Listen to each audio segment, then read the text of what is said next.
Hello, my very dear Geminis. When I started getting ready to do this reading,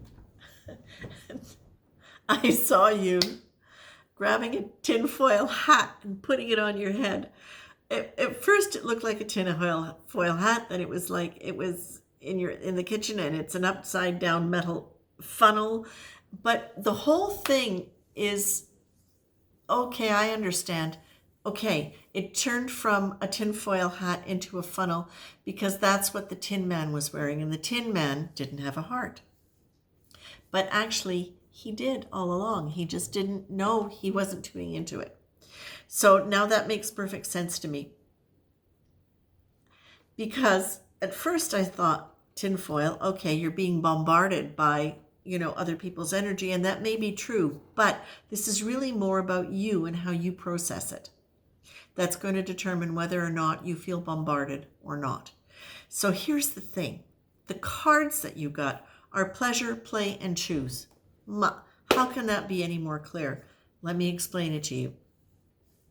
The feeling that I was getting as I was doing this, and I was seeing you with the foil hat and then the upside down funnel, was the sense that there was a lot going on.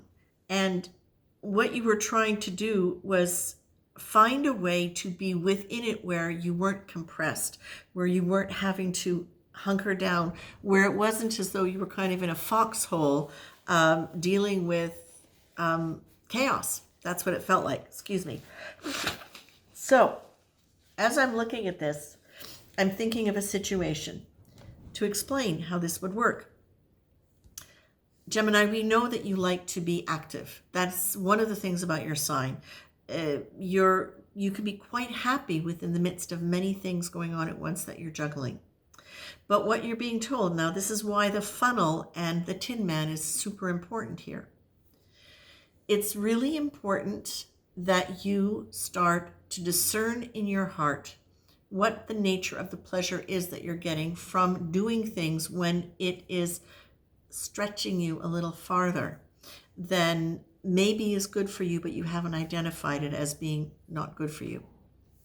For example, say somebody asks you to help with a dinner, and all they want you to do is bring just lettuce, just a whole bunch of green lettuce. And you can do that. You can manage to get all of your other errands done and bring just green lettuce that they've asked for. But in your mind, you want to make it beautiful because you like beautiful things, and because ultimately they might like beautiful things too. So instead, it means extra shopping trips. You're going to go here, you're going to go there, you're going to make the most beautiful salad. But in the midst of it now, you're getting more and more stressed because you're running out of time to do other things.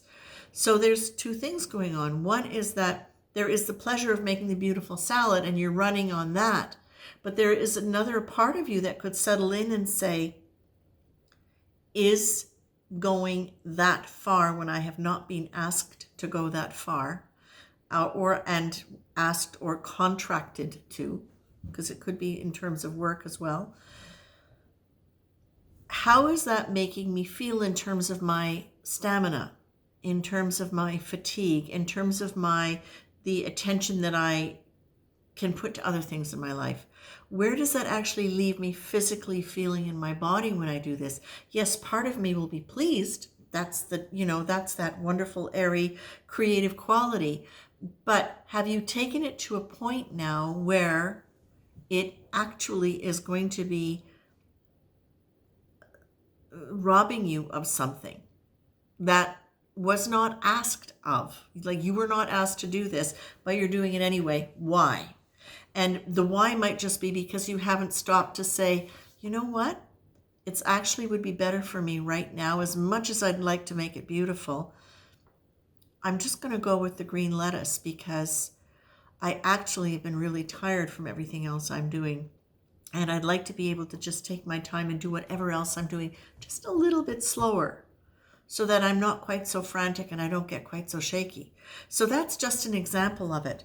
You're being asked in all things now, because you do have a lot going on, that pleasure, when you work with heartfelt pleasure, okay, like literally filling your body, heartfelt pleasure, you actually get a lot more done.